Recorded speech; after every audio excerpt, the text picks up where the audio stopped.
অর্থনীতিতে অনার্স। আজকে আমরা এই সাবজেক্ট আলোচনা করব, সাবজেক্ট রিভিউ দিব অর্থনীতি নিয়ে। অর্থনীতি ব্যাচেলর অফ সোশ্যাল সায়েন্সের একটা গুরুত্বপূর্ণ সাবজেক্ট। বর্তমান বাজার দিক থেকে যদি কথা বলি, অর্থনীতির ভূমিকা এবং গুরুত্ব এবং শিক্ষার্থীদের পছন্দের তালিকায় টপ লেভেলেই থাকে এবং ভবিষ্যতেও থাকবে।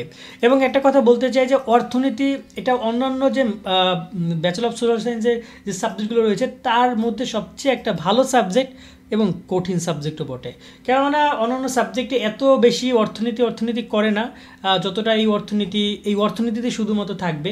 আর এখানে একটা কথা বলতে চাই, একটা বিবিএর স্টুডেন্টও কিন্তু অর্থনীতি পড়ে, তোমরা জানো তা? কিন্তু সেই বিবিএর স্টুডেন্টরা যে অর্থনীতি পড়ে তার অন্তপক্ষে 50 গুণ হার্ড করে এই অর্থনীতি পুরো একটা 4 বছর তোমরা পড়বা। তো ব্যাপারটা একটু অন্য লেভেলে চলে যায় এবং এখানে তোমাকে অর্থনীতি সম্পর্কে আমরা জানাবো কী কী সাবজেক্ট তোমরা পড়বা, ভবিষ্যৎ চাকরি ক্যারিয়ার কেমন হতে পারে, সম্ভাব্য রেজাল্ট, পড়াশোনার চাপ, প্রাইভেট পড়া, ফাইনাল পরীক্ষা, তারপর হচ্ছে কেন অর্থনীতি নেওয়া উচিত, এই বিষয়গুলো। তো চলো আমরা শুরু করি তোমাদের, এবং এই বিষয়গুলো আমরা তোমাদেরকে একটা একটা করে জানাই। প্রথমত প্রশ্নটা এসেছে যে কেন অর্থনীতি নেওয়া উচিত। অবশ্যই অর্থনীতি নেওয়া উচিত এই কারণে যে তোমার যদি ফিউচারে চিন্তাভাবনা থাকে কোনো টিচার হওয়া, তোমার চিন্তাভাবনা থেকে একজন অর্থনীতিবিদ হওয়া, বা তুমি ফিনান্সিয়াল বিষয়গুলো পছন্দ করো, হিসাব নিকাশ করতে পছন্দ করো, বা এই বিষয়গুলো দেশের অর্থনীতি বিষয়গুলো, বিশ্বের অর্থনীতি বিষয়গুলো তুমি লাইক করো, সেক্ষেত্রে তোমার অফকোর্স অর্থনীতি নেওয়া উচিত। লস হবে না, লাভ অফকোর্স হবে যদি তুমি সেটাকে কাজে লাগাতে পারো। দেখো, পড়াশোনা করে অনেকেই দেখা যায় অর্থনীতি পড়ে, সে করে হচ্ছে গিয়ে বাইরে গিয়ে অর্ডার নেয়, অর্থাৎ মার্কেটিংয়ের কাজ করে। তাহলে সমস্যা, তুমি এখানে কাজ করতেছো, এইটার উপরে তোমাকে ফিউচার গঠন করার জন্য ভালোভাবে প্রিপারেশন নিতে হবে, তাহলে তুমি ভালো কিছু করতে পারবা। তো তোমাকে টার্গেট রাখতে হবে আমি অর্থনীতিতে একটা ভালো রেজাল্ট করব, আমার এই অর্থনীতি নিয়ে যে ক্যারিয়ারগুলো রয়েছে, অপশনগুলো রয়েছে, সেখানে আমি সর্বোচ্চ দিয়ে ট্রাই করব, ঠিক আছে? তো চলো এবার কথা বলি কী কী সাবজেক্ট পড়ানো হয় অর্থনীতির ক্ষেত্রে। অর্থনীতির ক্ষেত্রে সাবজেক্টগুলো রয়েছে মাইক্রো ইকোনমিক্স, ম্যাক্রো ইকোনমিক্স, এই বেষ্টিক সামষ্টিক অর্থনীতি যদি বলো, এটা ভাই হিউজ দুইটা বই। এই দুইটা বই নিয়ে আরও 2-4 বছর পড়া যেতে পারে, এমন দুইটা বই বেশ ভালো। গণিত রয়েছে, বিজনেস ম্যাথ, পরিসংখ্যান রয়েছে, ইকোনমিক্স রয়েছে, হেলথ ইকোনমিক্স রয়েছে, পাবলিক ইকোনমিক্স, ফিনান্স, অ্যাকাউন্টিং, দর্শন, এরপর রয়েছে রিসার্চ মেথডোলজি, তারপর রয়েছে এনভায়রনমেন্টাল ইকোনমিক্স, বাংলাদেশের অর্থনীতি, রাষ্ট্রবিজ্ঞান। এগুলো নর্মাল সাবজেক্ট হিসেবে থাকলে এটা অনেক সাবজেক্ট থাকতে পারে। আমরা ওভারঅল জাস্ট এই তথ্যগুলো পেয়েছি, হয়তো বা এটা আরও কমবে, বাড়বে, অবশ্যই বাড়বে। আরও অনেক সাবজেক্ট আছে যেগুলো আমরা হয়তো সংগ্রহ করতে পারি নাই, বাট নর্মালি যদি বলি মোটামুটি ভালোই কঠিন একটা রয়েছে। একদম খুব ইজিলি যে পড়াশোনা করে পাশ করে যাবে এতটা ইজি না, সময় দিতে হবে তোমাকে এখানে। আমি যে বলছিলাম যে ব্যাচেলর অফ সোশ্যাল সায়েন্সের সবচেয়ে কঠিন সাবজেক্ট এই অর্থনীতিটা। ওকে, এবার আসি যে ভবিষ্যৎ ক্যারিয়ার নিয়ে সবার শেষে আলোচনা করবো। তার আগে এইগুলো নিয়ে আলোচনা করি, পড়াশোনার চাপ, প্রাইভেট, ফাইনাল পরীক্ষা। অফকোর্স পড়াশোনার চাপ থাকবে এখানে। কোনোভাবে তোমরা যদি মনে করো যে ইজিলি পাস করে যাবে, তা না। তোমাকে মোটামুটি 2-3 মাস পরীক্ষা, 2-3 মাস 4 মাসে আগে বই নিয়ে ভালো করে বসতে হবে। এমন কোনো সাবজেক্ট আছে যেগুলো তোমাকে প্রাইভেট পর্যন্ত পড়তে হতে পারে। কী কী সাবজেক্ট সেটা নিয়ে কথা বলি। গণিত প্রাইভেট পড়তে হবে, পরিসংখ্যান প্রাইভেট পড়তে হবে, তোমার এখানে ফিনান্স প্রাইভেট পড়তে হবে, অ্যাকাউন্টিং প্রাইভেট পড়তে হবে। এই 4টা সাবজেক্ট অফকোর্স তোমাকে প্রাইভেট পড়তে হবে। রিচার্জ চাইলে তুমি পড়তেও পারো, নাও পড়তে পারো, স্কিপ করতে পারো। এখানে তোমার এনভায়রনমেন্টাল ইকোনমিক্স এগুলো প্রাইভেট নাও পড়লেও হবে, বাট এগুলো বাসায় বসে বা টিচার দেখিয়ে দিলেও হবে। বাট গণিত, পরিসংখ্যান, ফিনান্স, অ্যাকাউন্টিং এগুলো তোমার সাবজেক্ট না, বাট এগুলো তোমাকে প্রাইভেট পড়তে হবে। এগুলো খুব অ্যাডভান্স লেভেল না যে তোমাকে অনেক কষ্ট করতে হবে, তা না। এগুলো বেসিক লেভেল আলোচনা করবে, তুমি সেগুলো জাস্ট অবজার্ভ করবা। ব্যবসায়িক গণিত মানে আমরা ওই যে 9-10-এ পড়েছি না, ম্যাট্রিক্স, নির্ণায়ক, ঠিক আছে, এই বিষয়গুলো, এই সূচক, এগুলো লগ, এগুলোই থাকবে। তার সাথে আরও অনেক অ্যাডভান্স কিছু থাকতে পারে, সেট ফাংশন, এগুলো থাকবে। পরিসংখ্যানে আমরা যেভাবে করেছি, গড়, মধ্যক, প্রচুরক, যেগুলো তোমরা এসএসসিতে পড়েছো, সেগুলোর অনেক অ্যাডভান্স রূপ থাকবে, আরও অনেক কিছু রয়েছে। তার সাথে ফিনান্স, অ্যাকাউন্টিং, এগুলো নর্মালভাবে আলোচনা করবে। তো এই সাবজেক্টগুলো তোমাকে কিন্তু প্রাইভেট অফকোর্স পড়তে হবে, সেটা তোমার স্টুডেন্ট বেঁধে 6 মাস, 4 মাস, 2 মাস, যে যার মতো করে পড়তে পারো। সো পড়াশোনার চাপ অফকোর্স আছে, প্রাইভেট পড়া অফকোর্স লাগবে। ফাইনাল পরীক্ষা নিয়ে যদি কথা বলি, তোমার প্রত্যেকটা ইয়ারে 80 মার্কের করে এক্সাম হবে, 20 মার্ক থাকবে ইনকোর্স থেকে, টোটাল 100 মার্ক। ইনকোর্স পরীক্ষা 2বার হবে, আর হচ্ছে একবার টেস্ট পরীক্ষা হবে। পরীক্ষা 40 মার্কে pass.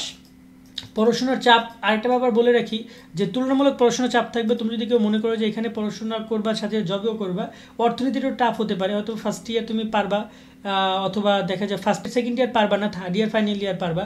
Third year final year একটু সহজ হয়ে থাকে। সম্ভাব্য রেজাল্ট অর্থনীতিতে যারা পড়াশোনা করে ওভারঅল তাদের গড় রেজাল্ট 3 পয়েন্ট এর আশেপাশেই থাকে।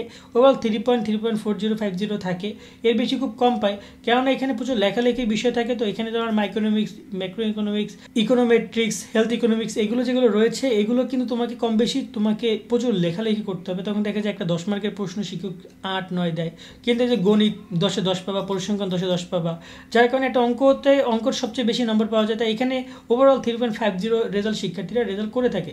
আর যারা খারাপ করে তারা তো ভাই খারাপের কোনো শেষ নাই, ফেল করা পর্যন্ত অনেক খারাপ আছে। আর এবার আসি যে সবচেয়ে ভবিষ্যৎ চাকরি বা ক্যারিয়ার নিয়ে কথা বলি। চলো, এই টপিকটা আমরা এখানে লিখে রেখেছিলাম। ব্যাংক জব, কাস্টম অফিসার বিসিএসের মাধ্যমে নিয়োগ, ভূমি কর রাজস্ব কর্মকর্তা বিসিএসের মাধ্যমে নিয়োগ, মানে এখানে ডিটেলসই তারা চায় অর্থনীতির স্টুডেন্ট এবং বেশ গ্রহণযোগ্য। ফিনান্সিয়াল কর্পোরেশনের চাকরি, সরকারি আর্থিক উপদেষ্টা, বাংলাদেশ ব্যাংকের গভর্নর, বাংলাদেশ সিকিউরিটি এক্সচেঞ্জ হাউসের চাকরি, বিভিন্ন ডিভিশনের চাকরি, এটা ইম্পর্টেন্ট একটা জায়গা। তার সাথে এখানে সরকারি বেসরকারি বিশ্ববিদ্যালয় ও কলেজের প্রভাষক মানে অধ্যক্ষ, তুমি যেভাবে পড়েছো অফকোর্স এসএসসি থেকে শুরু হয় অর্থনীতি সাবজেক্ট, এসএসসিতেও আছে।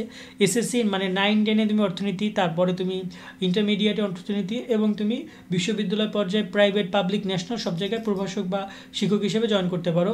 তারপর এখানে আরও বেশ কিছু বিষয় রয়েছে, সংস্থা, এগুলো বাদ দেয়, বাট নর্মালি অর্থনীতিবিদ, পরিসংখ্যানবিদ, গবেষক, মাল্টিন্যাশনাল কোম্পানি হিসাবরক্ষক, বিভিন্ন এনজিওতে চাকরি, পরিসংখ্যান ব্যুরোতে চাকরি, মাধ্যমিক বিদ্যালয় শিক্ষকতা, কলেজ পর্যায়ে শিক্ষকতা, এগুলো রয়েছে। এখানে একটা কথা বলতে চাই, তোমাদের এখানে যে ব্যাংকের চাকরিগুলো রয়েছে তোমরা সেগুলো একটু ভালো করে ট্রাই করতে পারবা। তার সাথে তোমরা এখানে, কারণ ব্যাংকের চাকরি তুমি এখানে কিন্তু ফিনান্স পড়তেছো, তুমি যে ফিনান্স পড়তেছো, অ্যাকাউন্টিং পড়তেছো, সেগুলো কিন্তু ব্যাংকে অনেক প্রশ্ন এসে থাকে। তো দেখা যায় একটা বিসিএসের প্রিপারেশন, তোমার ব্যাংকের প্রিপারেশন, বিসিএসের প্রিপারেশন, সেগুলো কিন্তু এখানে হয়ে যাবে। এবং সকল পর্যায়ে, উচ্চ পর্যায়ে প্রশাসনিক কর্মকর্তা, সকল প্রকার সরকারি চাকরিতে তোমরা এখানে অ্যাপ্লাই করতে পারবা। বিশ্ববিদ্যালয় পর্যায়ে শিক্ষকতা, বিসিএস ক্যাডার, শিক্ষা ক্যাডার, এগুলো কিন্তু তোমরা এখানে অ্যাপ্লাই করতে পারবে এবং সেই সুযোগটা তোমাদেরকে তারা দিবে। এখানে একটা কথা বলি, তুমি চাইলে কিন্তু এমন হতে পারে যে বিসিএস প্রিপারেশন নিচ্ছ, তুমি ফার্স্ট ইয়ার থেকে অর্থনীতি নিয়ে পড়তেছো, ফার্স্ট ইয়ার থেকে তুমি বিসিএস প্রিপারেশন নাও। তুমি যখন অর্থনীতি পড়ে যখন তুমি অনার্স কমপ্লিট করবা, তখন তুমি টানা 4 বছর বিসিএস প্রিপারেশন নিবা, কম বেশি নিবা, শেষে থার্ড ইয়ার, ফাইনাল ইয়ার এসে বেশি করে প্রিপারেশন নিবা। দেন তুমি এসে বিসিএস এক্সাম দাও, দেখবা যে তুমি হয়ে গেছো একজন বিসিএস কর্মকর্তা, বিসিএস ক্যাডার। এমন অনেক স্টুডেন্ট আছে, আমার অনেক ফ্রেন্ড আছে, ওরা বিসিএসে টিকছে, ওরা এখন ভাইবা দিচ্ছে, কেউ রিটার্নে টিকছে, কেউ পিলিতে টিকছে। এরপর সরকারি বিভিন্ন আদালত, মানে তোমাদের যে অধিদপ্তর রয়েছে, মন্ত্রণালয় রয়েছে, সেখানে তো চাকরির সুযোগ থাকবেই, সবাই সেখানে অ্যাপ্লাই করতে পারবে। সেটা শুধু অর্থনীতি না, সবাই অ্যাপ্লাই করতে পারবে, সবাই চাকরির সেই সুযোগগুলো পাবে। তবে যেহেতু অর্থনীতি পড়াশোনাও করতে হবে, তো তুমি সময়গুলোতে তুমি বিসিএস বা সরকারি চাকরির জন্য প্রিপারেশন নিলা বা ব্যাংকের জন্য প্রিপারেশন নিলা, তার সাথে সাথে তুমি অর্থনীতির মতো করে তোমার মতো করে তুমি রেজাল্টও করে গেলা। একটা ভালো রেজাল্ট করলে তোমাকে ওভারঅল মূল যে পরীক্ষা থাকবে বা তোমার ভাই এইসব জায়গায় তোমাকে এগিয়ে রাখবে। কেমন? সো নর্মালি এই হচ্ছে তোমাদের চিন্তাভাবনা। এখন দেখো তোমরা কী করবে না করবে। আজকের মতো আমরা এখানে বিদায় নিচ্ছি। তোমাদের অর্থনীতি সাবজেক্টে কেমন লেগেছে জানিও, আর তোমাদের কোন কোন সাবজেক্টের রিভিউ চাও সেগুলো জানিও। ইতিমধ্যে অনেকগুলো সাবজেক্টের রিভিউ নিয়ে কিন্তু আমরা ভিডিও করে তোমাদেরকে দিয়েছি। তোমরা চাইলে সেই রিভিউ বিষয়টা দেখতে পারো, আমাদের ডিসক্রিপশনে লিঙ্ক পেয়ে যাবা, অথবা আমাদের প্লে লিস্ট পাবা, সেখান থেকেও চাইলে তোমরা দেখে নিতে পারো। আরও একটা কথা হচ্ছে যে অর্থনীতি আমার খুব পছন্দের একটা সাবজেক্ট। একটু টাফ হইতে পারে তোমাদের অনেকের জন্য, কিন্তু আমি এটা ব্যক্তিগতভাবে খুব পছন্দ করি। সাবজেক্টটা আমার কাছে খুব ভালো লাগে। আমি এর আগে মাইক্রো আর ম্যাক্রো ইকোনমিক্স অনেক পড়েছি, টুকটাক আমার কাছে বেশ ভালো লেগেছে। যোগান, উপযোগ, চাহিদা, এগুলো আমি পড়েছিলাম। বাট নর্মালি এখানে অর্থনীতি অনেক বড় একটা রূপ, অনেক অ্যাডভান্সভাবে আলোচনা করা হয়েছে। অনেকে এটা নিতে পারে না, বাট একটু বইগুলো আগে একটু দেখে নিবা, লাগলে নীলক্ষেত গায়ে যে অর্থনীতি কী কী বই আছে অধ্যায়গুলো দেখে নিবা, টপিকগুলো দেখে নিবা। যদি ভালো লাগে তবে এটা কন্টিনিউ করে, এই পরামর্শ থাকবে। আজকের মতো এখানে বিদায় নিচ্ছি। সকলে অনেক অনেক ভালো থাকবা। আল্লাহ হাফেজ।